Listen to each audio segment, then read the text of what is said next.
Периодот на отсуство на учениците поради вонредната состојба во државата предизвикана од коронавирусот, вработените во основното училиште Никола Карев го искористија за реновирање и уредување на просториите во училиштето со цел да се овозможат подобри услови за престој на учениците во училиштето за време на наставата. Директорката Билјана Петрова информираше дека со заштедени средства од сопствениот буџет на училиштето се реновира училниците, се обновија плотните на училишните клупи, столовите, а се работи на уредување на спортската сала. Ова година нашето училиште има многу промени, благодарение на заштедените средства.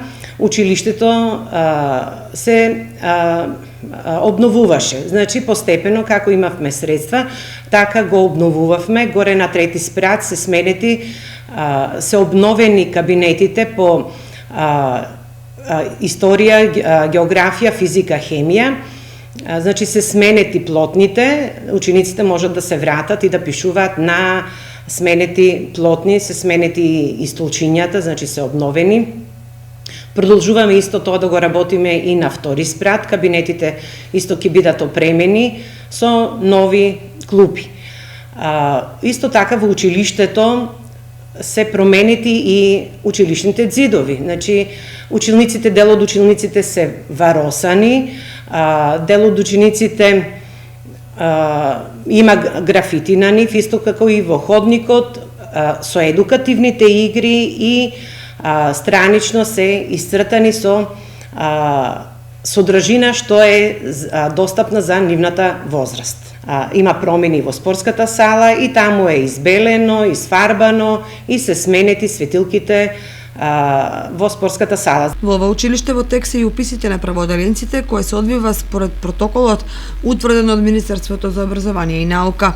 Уписот на правачињата тече во најдобар ред, значи прво сакам да им посакам среќа на правачињата и уписот е во тек, се јавуваат, засега имаме 86 обврзници и се надевам дека родителите ќе ја почитуваат реонизацијата. Уписот се одвива по одреден протокол што го имаме од Министерството за образование и наука, значи со заштитна маска, држење на растојание, со дезинфекциони средства. Значи, сето тоа е запазено и се почитува. Со надеж дека состојбата со епидемијата ќе заврши наскоро и учениците од септември ќе се вратат во училишните клупи, Петрова апелираше до сите да се придржуваат кон препораките и да се заштитат од вирусот, а училиштето подготвено ќе ги пречека учениците во нови и посовремени простории.